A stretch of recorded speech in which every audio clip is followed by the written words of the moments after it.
Nous sommes au Salon des Entrepreneurs 2018 et voici le temps de notre seconde émission spéciale notaire. L'émission s'intitule Louer sans risque. On va voir tout ça. On va choisir le bon bail pour avoir toutes les cartes en main. Pour nous accompagner, deux experts, deux notaires. Laurence Bridet-Lelon, bonjour. Vous êtes notaire à Orléans. Bonjour. Et Jérôme Cesbron, bonjour. Vous êtes notaire à Grenoble. Bonjour. Bienvenue à tous les deux. Vous êtes également tous deux vice-présidents de l'association Notaire Conseil Entreprise qui rassemble environ 600 notaires, c'est ça, spécialisés de l'entreprise. Alors, déjà, première question, est-ce qu'on peut louer sans bail ? Alors oui, on peut louer sans bail. Maintenant, taper dans les mains d'un propriétaire n'est pas forcément à conseiller, puisqu'en fait, le locataire n'a aucun écrit, n'a aucune preuve, et le fait d'être dans l'occupation, enfin occuper les lieux ne suffit pas. Il faut d'autres preuves. Et la preuve est importante parce qu'elle va permettre d'avoir un certain nombre d'éléments, notamment au moment où il va falloir reconduire éventuellement ce bail. Donc en fait, c'est à déconseiller, fortement. Alors, si j'exerce mon activité à domicile qui est quelque chose d'assez courant aujourd'hui, le télétravail, en tout cas si on est chef d'entreprise et si on exerce à domicile, ce qui est mon cas souvent, en pyjama, est-ce qu'il y a des règles ? Alors, il faut distinguer deux choses. On a d'une part la domiciliation. La domiciliation, c'est le fait d'établir le siège social de la société à son domicile. Ce qui est relativement simple, à condition d'être le chef d'entreprise. Et dans ces cas, ça pose peu de difficultés. Et puis, un petit peu plus difficile, il y a le fait d'exercer réellement son activité. Et là, il faudra se poser la question de savoir quelle est la nature de l'activité. Est-ce que ça entraîne la réception de public ou pas, de clientèle ? Et il faudra toujours se protéger en vérifiant si c'est autorisé. D'une part, quand on est en copropriété, par le règlement de copropriété, et d'autre part, par les règles d'urbanisme, puisqu'on ne peut pas, par principe, avoir une activité commerciale dans des locaux qui sont destinés à l'habitation. Donc beaucoup plus de prudence à avoir si c'est réellement pour exercer de l'activité, et surtout si c'est avec la réception de public et de clientèle. Point de vigilance est étudié, effectivement, est à étudier. Alors, on va aborder, on va faire un petit tour d'horizon, alors pas exhaustif, parce qu'on n'a pas le temps, mais des baux qui sont un peu dans l'air du temps, un peu, ou ceux qui sont un peu les fleurons qui reviennent. On va parler du bail de courte durée ou précaire. Hein. Avant, c'était comme ça que ça s'appelait. Le bail précaire ou le bail dérogatoire ou le bail de courte durée. Alors, c'est un bail qui est assez fréquent, hein, qui peut être intéressant quand on débute une activité, effectivement, qui s'arrête automatiquement au bout de 3 ans, qui est en fait la durée. Hein, alors ça peut être plusieurs fois 6 mois, plusieurs fois 1 an, mais en tout cas ça ne va pas être d'une durée supérieure à 3 ans. C'est un bail qui est intéressant puisqu'en fait on va exprimer clairement les règles auxquelles on veut se référer. Il faut préciser que c'est un bail dérogatoire. Hein, il faut bien que ça soit indiqué dans le contrat. Et parce que si on oublie de le préciser, ça va automatiquement devenir un bail commercial, hein, ce qu'on appelle un bail 369. Donc voilà, il faut que ça soit conclu dès le début du contrat. Ce bail, il est intéressant par exemple si on veut ouvrir, c'est assez tendance, des boutiques éphémères pour tester un produit, ce genre de choses. Voilà, alors la boutique éphémère, qui est très à la mode, hein, qui nous vient des États-Unis, en fait c'est un point de vente d'un produit, d'une prestation de service. La durée varie, donc c'est pour ça que c'est un bail effectivement de courte durée. Donc ça peut être une journée, ça peut être une semaine, ça peut être 1 mois, ça peut être plusieurs mois. En fait, la particularité de la boutique éphémère, c'est que tout est prévu à l'avance. Mais en réalité, c'est vraiment... il y a un commerce qui existe déjà. La boutique éphémère, en fait, est un établissement secondaire. Oui, donc le bail est déjà en cours, en fait. Voilà, voilà. Et la boutique éphémère est séparée de l'activité principale, quand bien même sa durée serait limitée à quelques semaines.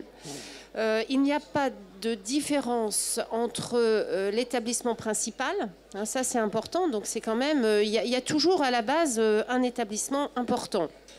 Et attention, il faut dire quand même que l'entrepreneur, dans une boutique éphémère, n'échappe pas aux responsabilités. C'est important. Bien sûr.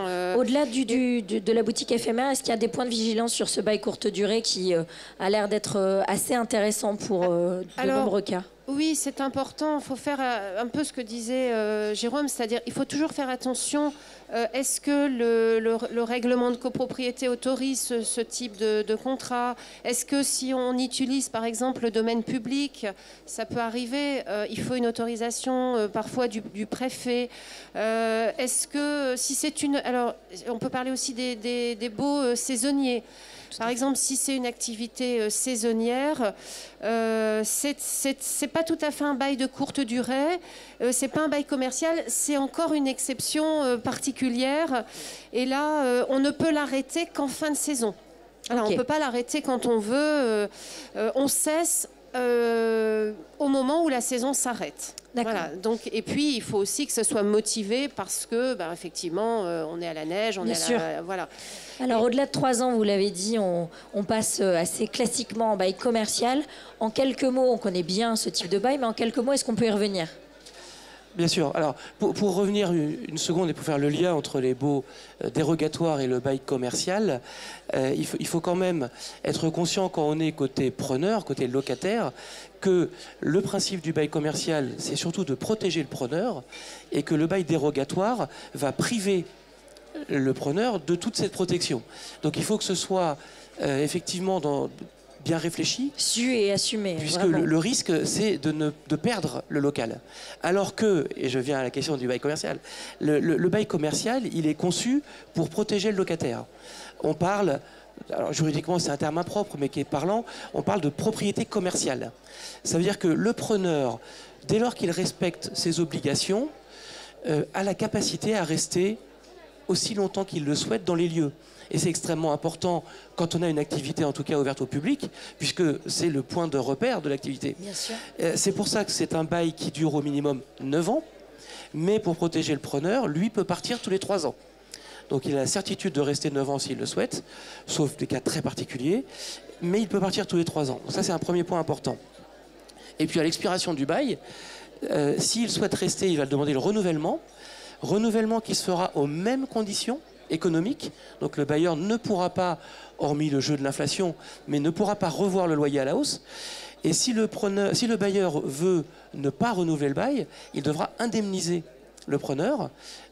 Pour faire simple, il devra lui racheter son activité. Donc c'est vrai que pour une activité qui est pérenne, le bail commercial reste quand même le bail le plus plébiscité en la matière. Le plus protecteur. Ouais. Et d'ailleurs c'est pour ça qu'il est d'ordre public et qu'il s'impose hors bail dérogatoire, comme on disait, qu'il faut avoir prévu. Mais le principe, c'est que c'est forcément un bail commercial. Et en plus de ça, effectivement, il y a des obligations très spécifiques du point de vue du propriétaire. Bon, on n'a pas le temps de tout dire ici. Ce qui est important de dire, c'est que, comme on le voit, vous êtes des experts sur le sujet. Et le rôle du notaire est extrêmement important sur tous ces contrats. Expliquez-nous pourquoi. Alors, le rôle du notaire est important. On peut d'abord... affirmer que les notaires connaissent bien le marché local, voire régional. Donc, il connaît les valeurs des immeubles, il connaît la valeur locative, il connaît la valeur des fonds, donc il est un point clé important. Il est également important de rencontrer le notaire le plus tôt possible, puisque en tant que notaire, nous allons bien sûr pouvoir conseiller la nature du bail. Est-ce que c'est un bail commercial? Est-ce que c'est un bail dérogatoire? Mais on va pouvoir également parler du statut. Alors, ce n'est pas le sujet là tout de suite, mais le statut est lié un peu à bien toutes sûr. ces... Vous avez une vision globale. De toute façon, vous êtes là pour conseiller au mieux l'entrepreneur. On a une vision globale, on a une vision sur le long terme. Nous sommes des professionnels impartiaux, c'est-à-dire que nous allons conseiller aussi bien de manière équilibrée le propriétaire que le locataire. On va vérifier un certain nombre ne serait-ce que le titre de propriété. On va vérifier si tous les diagnostics nécessaires, si l'inventaire que doit fournir le propriétaire est là. Donc on va s'assurer que la loi est respectée. Notre tarif est libre dans ce domaine. On envoie une lettre de mission pour bien indiquer le montant de notre prestation. Et puis, notre bail confère ce qu'on appelle une date certaine. Alors, c'est un petit peu technique, mais c'est un peu la différence avec le bail sous seing privé qui doit être enregistré. Le fait de passer chez un notaire fait que le bail est valable de suite. Comme un acte juridique en soi. Voilà, c'est ça. Et puis, on peut dire aussi que nos clauses sont incontestables. Hein, on respecte l'ordre public. Quand on a des problèmes avec son propriétaire ou inversement. Voilà, on peut se référer à ce qui est indiqué dans le bail. Et puis, je voudrais terminer par le fait que nous signons maintenant de manière électronique. Oui. C'est-à-dire qu'on n'est pas passé un certain temps à tourner des pages. Au contraire, l'acte électronique, on a une seule signature à faire. Et donc, ça permet de donner de meilleurs conseils. Voilà. Alors, pour terminer, je tiens à dire, évidemment, on ne peut pas être exhaustif. Hein, c'était une porte d'entrée. Et si les meneurs de projet, les chefs d'entreprise cherchent d'autres informations et souhaitent vous parler directement, évidemment, vous êtes visible ici au Salon de l'entrepreneuriat. Et puis plus tard, vous faites partie des notaires labellisés par la NJE, les notaires juristes d'entreprise. Et donc voilà, ce sont des véritables experts en la matière. N'hésitez pas à prendre contact avec eux. Merci beaucoup à vous deux et on vous retrouvera dans une prochaine émission. Merci. Merci.